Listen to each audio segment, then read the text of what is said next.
श्री रामचरितमानस बालकांड अध्याय 37। श्री भगवान का प्राकट्य और बाल लीला का आनंद। योग, लग्न, ग्रह, वार और तिथि सभी अनुकूल हो गए। जड़ और चेतन सब हर्ष से भर गए, क्योंकि श्री राम का जन्म सुख का मूल है। पवित्र चैत्र का महीना था, नवमी तिथि थी, शुक्ल पक्ष और भगवान का प्रिय अभिजित मुहूर्त था। दोपहर का समय था, न बहुत सर्दी थी न धूप गर्मी थी। वह पवित्र समय सब लोगों को शांति देने वाला था। शीतल, मंद और सुगंधित पवन बह रहा था। देवता हर्षित थे और संतों के मन में बड़ा चाव था। वन फूले हुए थे, पर्वतों के समूह मणियों से जगमगा रहे थे और सारी नदियां अमृत की धारा बहा रही थीं। जब ब्रह्मा जी ने वह भगवान के प्रकट होने का अवसर जाना, तब उनके समेत सारे देवता विमान सजा सजा कर चले। निर्मल आकाश देवताओं के समूहों से भर गया। गंधर्वों के दल गुणों का गान करने लगे और सुंदर अंजलियों में सजा सजा कर पुष्प बरसाने लगे। आकाश में घमाघम नगाड़े बजने लगे। नाग, मुनि और देवता स्तुति करने लगे और बहुत प्रकार से अपनी अपनी सेवा उपहार भेंट करने लगे। देवताओं के समूह विनती करके अपने अपने लोक में जा पहुंचे। समस्त लोगों को शांति देने वाले जगदाधार प्रभु प्रकट हुए। दीनों पर दया करने वाले कौशल्या जी के हितकारी कृपालु प्रभु प्रकट हुए। मुनियों के मन को हरने वाले उनके अद्भुत रूप का विचार करके माता हर्ष से भर गई। नेत्रों को आनंद देने वाला मेघ के समान श्याम शरीर था। चारों भुजाओं में अपने खास आयुध धारण किए हुए थे। दिव्य आभूषण और वनमाला पहने थे। बड़े बड़े नेत्र थे। इस प्रकार शोभा के समुद्र तथा खर राक्षस को मारने वाले भगवान प्रकट हुए। दोनों हाथ जोड़कर माता कहने लगी, हे अनंत, मैं किस प्रकार तुम्हारी स्तुति करूं। वेद और पुराण तुमको माया, गुण और ज्ञान से परे और परिमाण रहित बतलाते हैं। श्रुतियां और संचन, दया और सुख का समुद्र, सब गुणों का धाम कहकर जिनका गान करते हैं, वही भक्तों पर प्रेम करने वाले लक्ष्मीपति भगवान मेरे कल्याण के लिए प्रकट हुए हैं। वेद कहते हैं कि तुम्हारे प्रत्येक रोम में माया के रचे हुए अनेकों ब्रह्मांडों के समूह भरे हैं। वे तुम मेरे गर्भ में रहे इस हंसी की बात के सुनने पर धीर विवेकी पुरुषों की बुद्धि भी स्थिर नहीं रहती, विचलित हो जाती है। जब माता को ज्ञान उत्पन्न हुआ, तब प्रभु मुस्कुराए। वे बहुत प्रकार के चरित्र करना चाहते हैं, अतः उन्होंने पूर्व जन्म की सुंदर कथा कहकर माता को समझाया, जिससे उन्हें पुत्र का वात्सल्य प्रेम प्राप्त हो, भगवान के प्रति पुत्र भाव हो जाए। माता की वह बुद्धि बदल गई। तब वह फिर बोली, हे तात, ये रूप छोड़कर अत्यंत प्रिय बाल लीला करो, मेरे लिए ये सुख परम अनुपम होगा। माता का ये वचन सुनकर देवताओं के स्वामी सुजान भगवान ने बालक रूप होकर रोना शुरू कर दिया।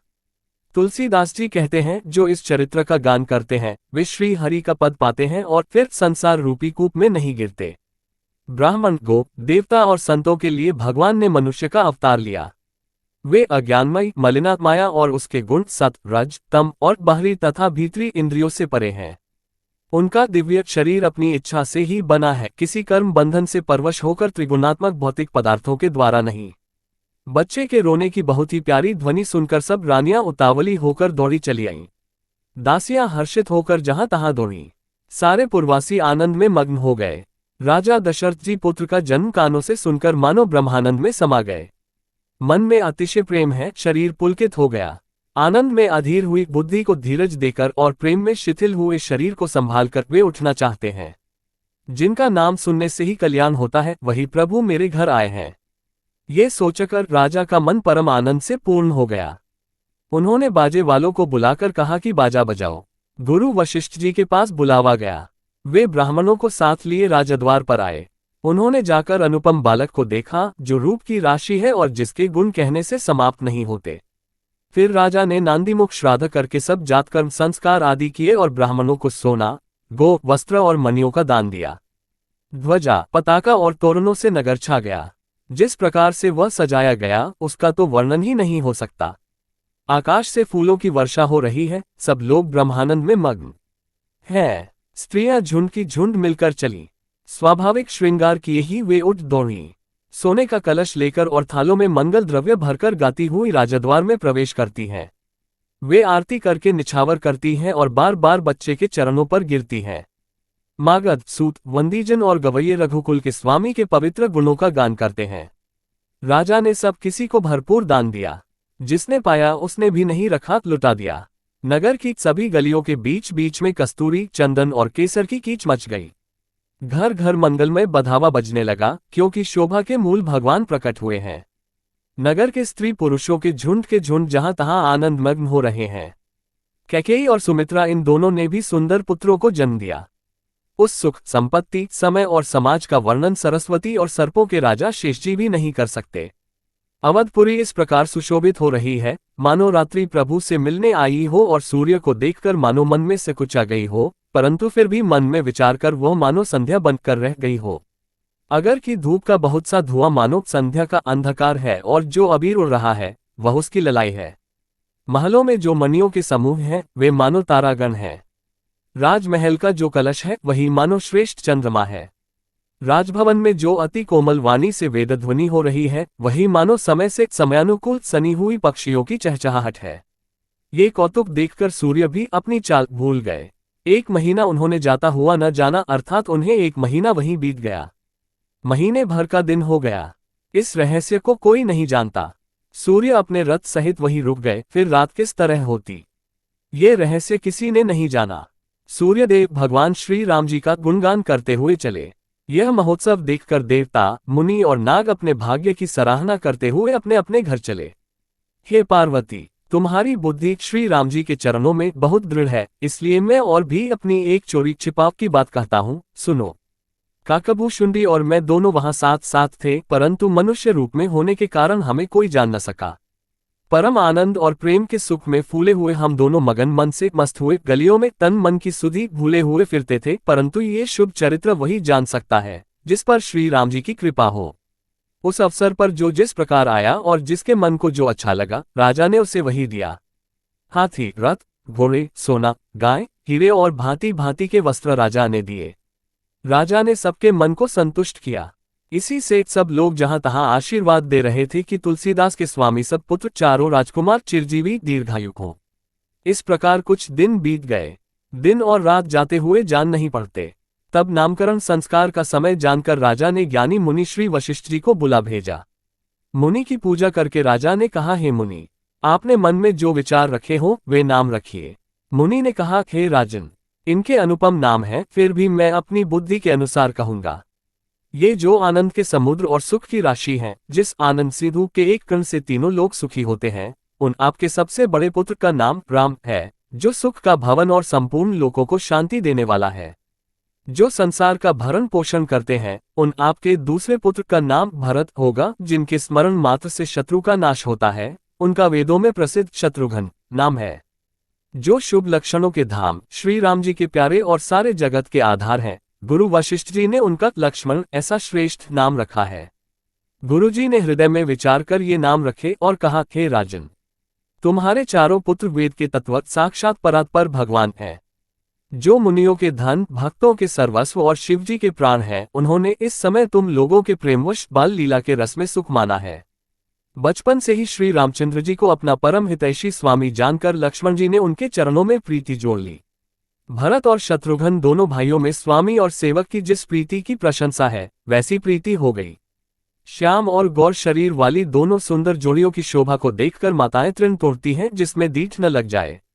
यो तो चारों ही पुत्र शील, रूप और गुण के धाम हैं, तो भी सुख के समुद्र श्री रामचंद्र जी सबसे अधिक है। उनके हृदय में कृपा रूपी चंद्रमा प्रकाशित है।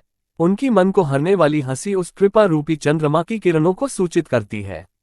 कभी गोद में लेकर और कभी उत्तम पालने में लिटाकर माता प्यारे ललना कहकर दुलार करती है। जो सर्वव्यापक, निरंजन, माया रहित, निर्गुण, विनोदरहित और अजन्मे ब्रह्म है, वही प्रेम और भक्ति के वश कौशल्या जी की गोद में खेल रहे हैं। उनके नीलकमल और गंभीर जल से भरे हुए मेघ के समान श्याम शरीर में करोड़ों कामदेवों की शोभा है। लाल लाल चरण कमलों के नखों की शुभ्र ज्योति ऐसी मालूम होती है जैसे लाल कमल के पत्तों पर मोती स्थिर हो गए हों। चरण तलों में वज्र, ध्वजा और अंकुश के चिन्ह शोभित हैं। नूपुर और पेंजनी की ध्वनि सुनकर मुनियों का भी मन मोहित हो जाता है। कमर में करधनी और पेट पर 3 रेखाएं त्रिवलिक हैं। नाभि की गंभीरता को तो वही जानते हैं जिन्होंने उसे देखा है। बहुत से आभूषणों से सुशोभित विशाल भुजाएं हैं। हृदय पर बाघ के नख की बहुत ही निराली छटा है। छाती पर रत्नों से युक्त मणियों के हार की शोभा और ब्राह्मण भृगु के चरण चिन्ह को देखते ही मन लुभा जाता है। कंठ शंख के समान उतार चढ़ाव वाला 3 रेखाओं से सुशोभित है और थोड़ी बहुत ही सुंदर है। मुख पर असंख्य कामदेवों की छटा छा रही है। दो दो सुंदर दंतुलियां हैं, लाल लाल होठ हैं। नासिका और तिलक के सौंदर्य का तो वर्णन ही कौन कर सकता है। सुंदर कान और बहुत ही सुंदर गाल हैं। मधुर तोतले शब्द बहुत ही प्यारे लगते हैं। जन्म के समय से रखे हुए चिकने और घुंघराले बाल हैं, जिनको माता ने बहुत प्रकार से बनाकर संवार दिया है। शरीर पर पीली झंगोली पहनाई हुई है। उनका घुटनों और हाथों के बल चलना मुझे बहुत ही प्यारा लगता है। उनके रूप का वर्णन वेद और शेषजी भी नहीं कर सकते। उसे वही जानता है जिसने कभी स्वप्न में भी देखा हो। जो सुख के पुंज, मोह से परे तथा ज्ञान, वाणी और इंद्रियों से अतीत है, वे भगवान दशरथ कौशल्या के अत्यंत प्रेम के वश होकर पवित्र बाल लीला करते हैं। इस प्रकार संपूर्ण जगत के माता पिता श्री राम जी अवधपुर के निवासियों को सुख देते हैं, जिन्होंने श्री रामचंद्र जी के चरणों में प्रीति जोड़ी है। हे भवानी, उनकी यह प्रत्यक्ष गति है कि भगवान उनके प्रेमवश बाल लीला करके उन्हें आनंद दे रहे हैं। श्री रघुनाथ जी से विमुख रहकर मनुष्य चाहे करोड़ों उपाय करे, परंतु उसका संसार बंधन कौन छुड़ा सकता है। जिसने सब चराचर जीवों को अपने वश में कर रखा है, वह माया भी प्रभु से भय खाती है। भगवान उस माया को भौं के इशारे पर नचाते हैं। ऐसे प्रभु को छोड़कर कहो और किसका भजन किया जाए। मन, वचन और कर्म से चतुराई छोड़कर भजते ही श्री रघुनाथ जी कृपा करेंगे। इस प्रकार से प्रभु श्री रामचंद्र जी ने बालक लीला की और समस्त नगर निवासियों को सुख दिया। कौशल्या जी कभी उन्हें गोद में लेकर हिलाती डुलाती और कभी पालने में लिटाकर झुलाती थी। प्रेम में मग्न कौशल्या जी रात और दिन का बीतनो नहीं जानती थी। पुत्र के स्नेहवश माता उनके बाल चरित्रों का गान किया करती। एक बार माता ने श्री रामचंद्र जी को स्नान कराया और श्रृंगार करके पालने पर पहुंचा दिया। फिर अपने कुल के इष्टदेव भगवान की पूजा के लिए स्नान किया। पूजा करके नैवेद्य चढ़ाया और स्वयं वहां गई जहां रसोई बनाई गई थी। फिर माता वहीं पूजा के स्थान में लौट आई और वहां आने पर पुत्र को इष्टदेव भगवान के लिए चढ़ाए हुए नैवेद्य का भोजन करते देखा। माता भयभीत होकर पालने में सोया था, यहाँ किसने लाकर बैठा दिया, इस बात से डरकर पुत्र के पास भी तो वहां बालक को सोया हुआ देखा। फिर पूजा स्थान में लौटकर देखा कि वही पुत्र वहां भोजन कर रहा है। उनके हृदय में कंप होने लगा और मन को धीरज नहीं होता। वह सोचने लगी कि यहाँ और वहां मैंने दो बालक देखे। यह मेरी बुद्धि का भ्रम है या और कोई विशेष कारण है। प्रभु श्री रामचंद्र जी माता को घबराई हुई देखकर मधुर मुस्कान से हंस दिए। फिर उन्होंने माता को अपना अखंड अद्भुत रूप दिखलाया, जिसके एक एक रोम में करोड़ों ब्रह्मांड लगे हुए हैं। अगणित सूर्य, चंद्रमा, शिव, ब्रह्मा, बहुत से पर्वत, नदियां, समुद्र, पृथ्वी, वन, काल, कर्म, गुण, ज्ञान और स्वभाव देखे और वे पदार्थ भी देखे जो कभी सुने भी न थे। सब प्रकार से बलवती माया को देखा कि वह भगवान के सामने अत्यंत भयभीत हाथ जोड़े खड़ी है। जीव को देखा जिससे वह माया नचाती है और फिर भक्ति को देखा जो जीव को माया से छुड़ा देती है। माता का शरीर पुलकित हो गया, मुख से वचन नहीं निकलता। तब आंखें मूंद कर उसने श्री रामचंद्र जी के चरणों में सिर नवाया। माता को आश्चर्यचकित देखकर खर के शत्रु श्री राम जी फिर बाल रूप हो गए। माता से स्तुति भी नहीं की जाती। वह डर गई कि मैंने जगतपिता परमात्मा को पुत्र करके जाना। श्री हरि ने माता को बहुत प्रकार से समझाया और कहा, हे माता, सुनो, ये बात कहीं पर कहना नहीं। कौशल्या जी बार बार हाथ जोड़कर विनय करती है कि हे प्रभु, मुझे आपकी माया अब कभी न व्यापे। भगवान ने बहुत प्रकार से बाल लीलाएं की और अपने सेवकों को अत्यंत आनंद दिया। कुछ समय बीतने पर चारों भाई बड़े होकर कुटुंबियों को सुख देने वाले हुए। तब गुरुजी ने जाकर चूड़ा कर्म संस्कार किया। ब्राह्मणों ने फिर बहुत सी दक्षिणा पाई। चारों सुंदर राजकुमार बड़े ही मनोहर अपार चरित्र करते फिरते हैं। जो मन, वचन और कर्म से अगोचर हैं, वही प्रभु दशरथ जी के आंगन में विचर रहे हैं। भोजन करने के समय जब राजा बुलाते हैं तब वे अपने बाल सखाओं के समाज को छोड़कर नहीं आते। कौशल्या जब बुलाने जाती हैं तब प्रभु ठुमुक ठुमुक भाग चलते हैं। जिनका वेद नीति इतना ही नहीं कहकर निरूपण करते हैं और शिवजी ने जिनका अंत नहीं पाया, माता उन्हें हठपूर्वक पकड़ने के लिए दौड़ती हैं। वे शरीर में धूल लपेटे हुए आए और राजा ने हंसकर उन्हें गोद में बैठा लिया। भोजन करते हैं पर चित्त चंचल है। अवसर पाकर मुंह में दही भात लपटाए किलकारी मारते हुए इधर उधर भाग चले। श्री रामचंद्र जी की बहुत ही सरल, भोली और सुंदर मनभावनी बाल लीलाओं का सरस्वती, शेषजी, शिवजी और वेदों ने गान किया है। जिनका मन इन लीलाओं में अनुरक्त नहीं हुआ, विधाता ने उन मनुष्यों को वंचित कर दिया, नितांत भाग्यहीन बनाया। ज्यों ही सब भाई कुमारावस्था के हुए, त्यों ही गुरु, पिता और माता ने उनका यज्ञोपवीत संस्कार कर दिया। श्री रघुनाथ जी भाइयों सहित गुरु के घर में विद्या पढ़ने गए और थोड़े ही समय में उनको सब विद्याएं आ गईं। चारों वेद जिनके स्वाभाविक श्वास है वे भगवान पढ़े, ये बड़ा कौतुक अचरज है। चारों भाई विद्या, विनय, गुण और शील में बड़े निपुण हैं और सब राजाओं की लीलाओं के ही खेल खेलते हैं। हाथों में बाण और धनुष बहुत ही शोभा देते हैं। रूप देखते ही चराचर जड़चेतन मोहित हो जाते हैं। वे सब भाई जिन गलियों में खेलते हुए निकलते हैं, उन गलियों के सभी स्त्री पुरुष उनको देखकर स्नेह से शिथिल हो जाते हैं अथवा ठिठक कर रह जाते हैं। कोसलपुर के रहने वाले स्त्री, पुरुष, बूढ़े और बालक सभी को कृपालु श्री रामचंद्र जी प्राणों से भी बढ़कर प्रिय लगते हैं। श्री रामचंद्र जी भाइयों और इष्ट मित्रों को बुलाकर साथ ले लेते हैं और नित्य वन में जाकर शिकार खेलते हैं। मन में पवित्र समझकर मृगों को मारते हैं और प्रतिदिन लाकर राजा दशरथ जी को दिखलाते हैं। जो मृग श्री राम जी के बाण से मारे जाते थे वे शरीर छोड़कर देवलोक को चले जाते थे।